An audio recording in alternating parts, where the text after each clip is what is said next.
IGE, que é un organismo da Xunta de Galicia, un instituto estatístico que o que fai é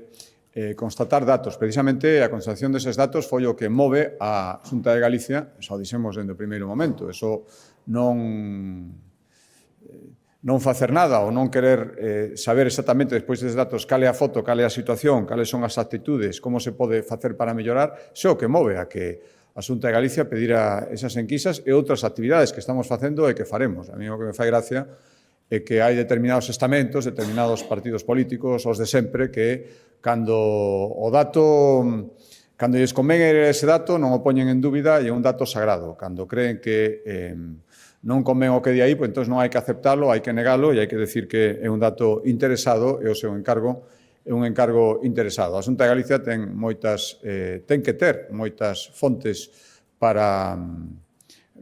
poder formar a súa opinión e a súa planificación. Esta é unha máis e, por lo tanto, se lle damos validez a unhas, tamén hai que darlle validez